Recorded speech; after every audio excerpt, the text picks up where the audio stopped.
Uy, baka na alarm clock ba? Di ko ay, katuban pa ko. Ikaw lang ba? Agay, uy, baliw man ka.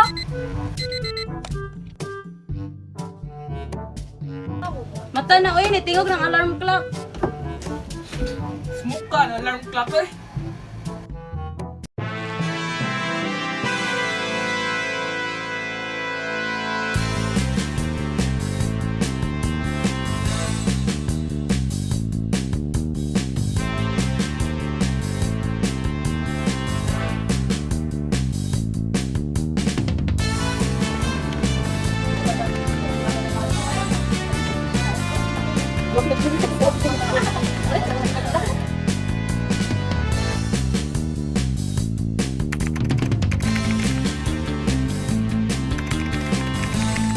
Tjebes water clock, the first alarm clock, place of discovery. Ancient Greece. Date of discovery, 4th century. Creator, Tjebes, a Hellenistic engineer and inventor. Purpose, much to the dismay of all those who love to sleep in, Tjebes cleverly developed an elaborate system of dropping pebbles onto a gong in order to make a sound. Function, this sound was set to occur at specific time intervals and could be used to wake people up or remind them of important events throughout the day. CCTV day, isa lang anong samo kayong alarm clock sa pagkabunta ko, no? Okay, pero dahil lang kinagamit ko sa supan. Huwag sa kong tabang sa mga estudyante kung natrabante. Malagi, ngata na. Tara! Hey! Ang sisudan! Susudan, puno to mag-inyo nga magbasa pa ang newspaper. Kinsa naman sa naghimo ng newspaper, uy, samo. Kaon ko sa imo. Sa?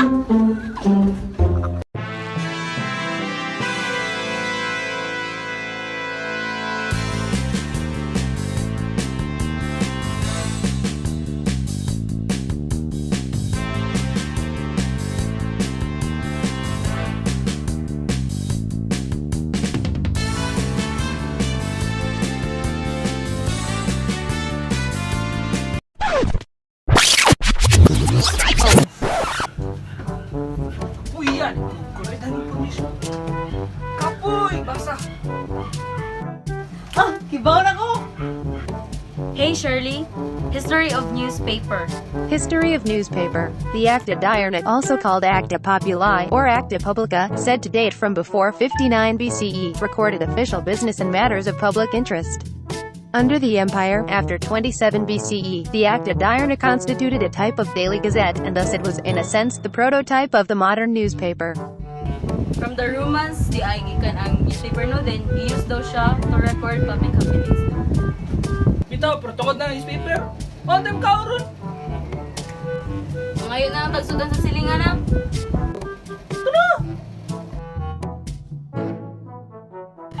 Ayo! Ayo kami niya! Unsa man? Unsa man na nga oy. So inasa ko now. Ah! Marang kamanikin si Muhig! Mura kang napakan sa puyog si Buhay. Uy, boto, pang-awa mo din ni Be. Kaya una-una ka sa kununan.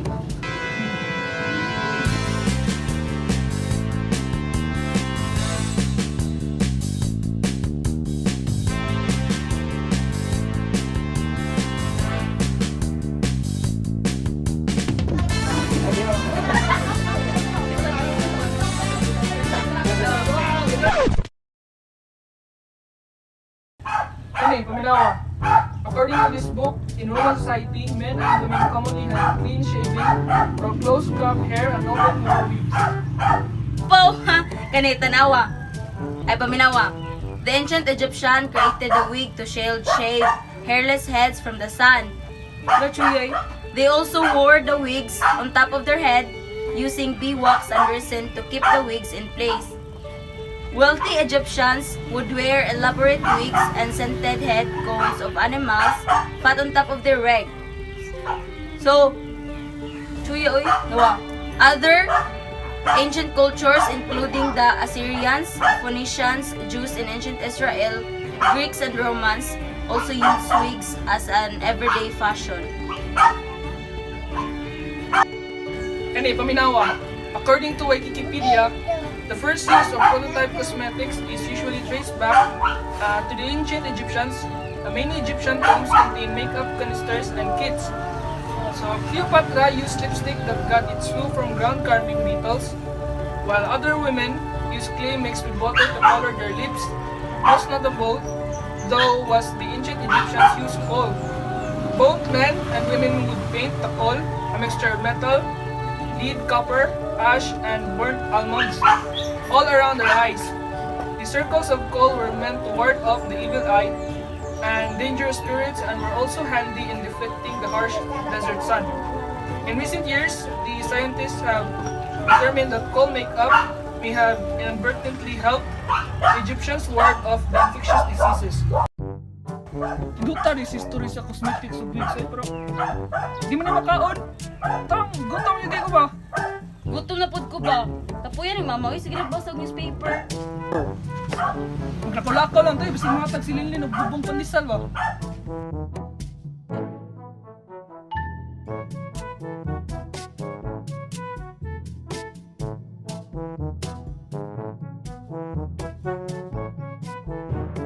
Agay! Uy, kira ka! Ay, okay! Suway kadagma, okay ba? Nagamo nga lagi oy. Ay, doon lang sa daron. Ibaw na pod kaon sina sa una-una.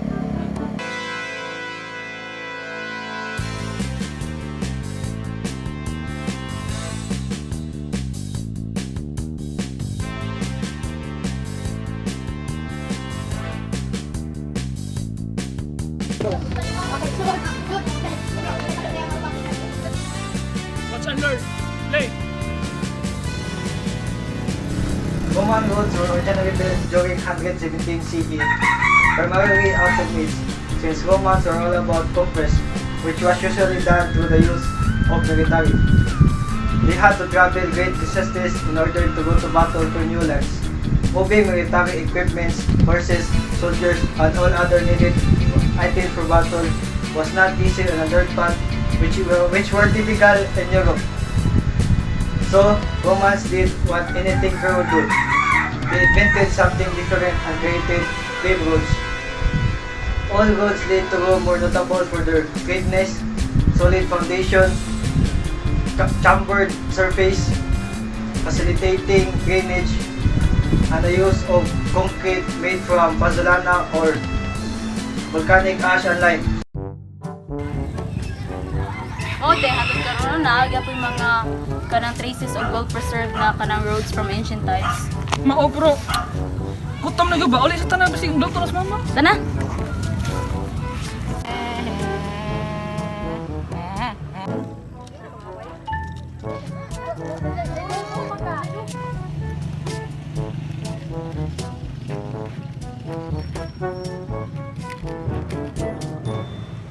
Apil mo? Ah, o Manila me. Ano lang me? Kibaw ka na ni. Muni pamput. Akong papa naghimo. Kibaw ka na ning ligid. Na siya'y ligid. Akong papa po naghimo. Baka doon tabog tinta. Akong papa po naghimuan. Pulit-pulit.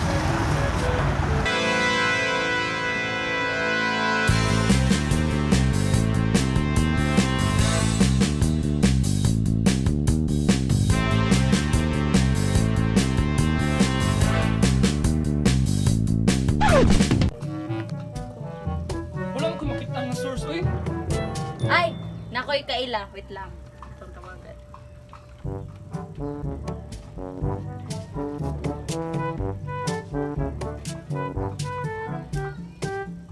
Hello? Anikaw? Oh, mangutan na lang about sa ink, sa sailboat, o mga kuan, karenan, ang mga duwaan sa bata dito. Oh, sige, sige, sige. Yan saman, padulong ako na siya. Ah, oo, mo ari na siya taon-taon. Go! Ayo! Oh, Marites, may gani nakaabot ka. Unsa man? Sugdan na to. Sige, sige. Go. Around 4000 BC, Shala, English ni Marites. Like many inventions, the sailboat probably originated in ancient Egypt. So around 4000 BC, Egyptians assembled a simple system and suspended a piece of cloth in air to pull basic lugboats around rivers. And the first boat was invented and used on rivers, and primitive designs aided in trade and commerce. It was initially used to cross Tigris and Euphrates River for fishing and explore other areas. So, what's next? Okay, ink na sa. Ay, oo, black ink was important invention of the ancient Egyptian.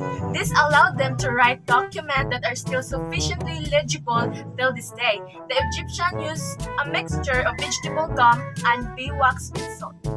It is believed that the earliest ink of all civilization were made with the soot, a type of soot that would have been easily collected as a byproduct of fire. In ancient Egypt, at least from the 26th century BC, ink used for writing and drawing a paper. Ang last kay ang ligid. The whale was invented in the 4th millennium BC in Lower Mesopotamia, where the Sumerian people inserting rotating axles into solid discs of wood. It was only in 2000 BC that the disc began to be hollowed out to make lighter wheel. This innovation led to major advances in two main areas. First, transfers the wheel and began to use in carts and battle chariots. Second, and more importantly, it contributed the mechanization of agriculture like animal production, crop irrigation, and crop industries. For example, the centrifugal force of the wheel and basic mechanism in windmills.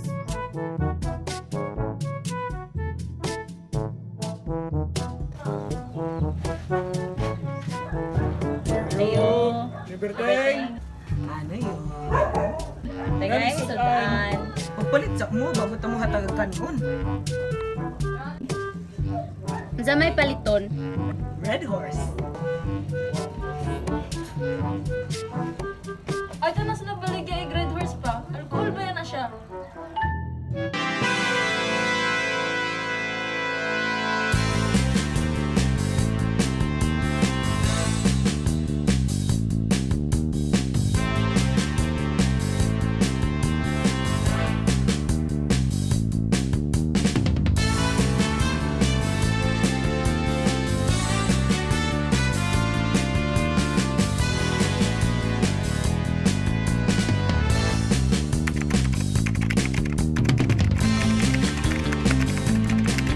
Chemical analyses recently confirmed that the earliest alcoholic beverage in the world was a mixed fermented drink of rice, honey, and hawthorn fruit and/or grape.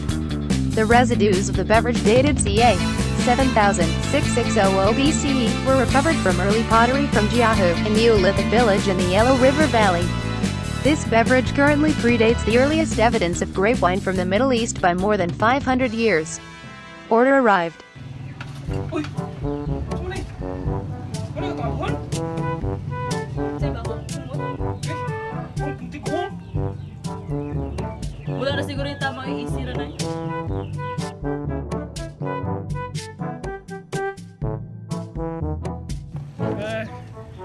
Kapoy is mama no?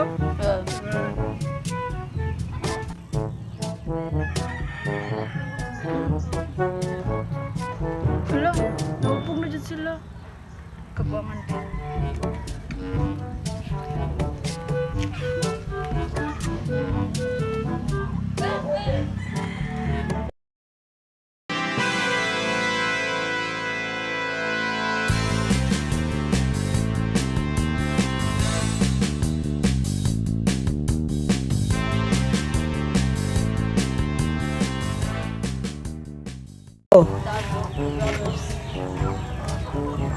Oh, Ricardo!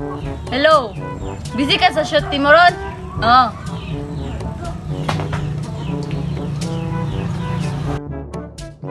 O, kumusta? Kasi to ninyo. Oh, mga tanong to ko ba? Unsay history sa gigamit nga kuan sa pusil kana gunpowder. Akan na, this is basic. Sultian tamuha, inaani ni siya. So, gunpowder was invented in China sometimes during the 1st millennium AD. But mga bata, the earliest possible reference to the gunpowder was being dated in 142 AD during in the Eastern Han Dynasty. when the alchemist Wei Boyong, also known as the father of alchemy, wrote about a substance with gunpowder-like properties. So gunpowder, as it to become known, is a mixture of saltpeter or potassium nitrate, sulfur, and charcoal. Together, this material will be born rapidly and explode as a propellant. So nagets? Oh, mao ba Cardo? Oo, sige. Amping di ha, isa ka mata. Bye! Okay, sige kay ako ng pagmon kay gitawag na ko. Mag-shooting na mi. Oy, wala. Ano sa ganda rin? Ano sa man? Yan, bilang pusin. Pusin.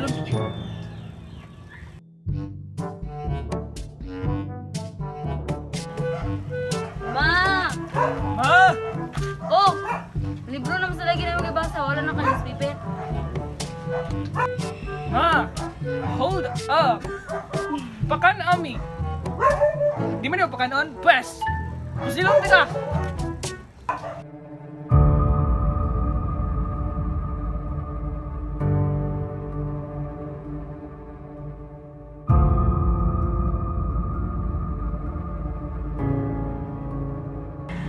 You are dead.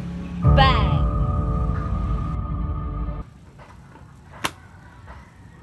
Salong ano nyo? Naparohon naman sila sinon. Sige makaingon siya mag-dead lagi. Paglungan dito! Ay, ma! Agay!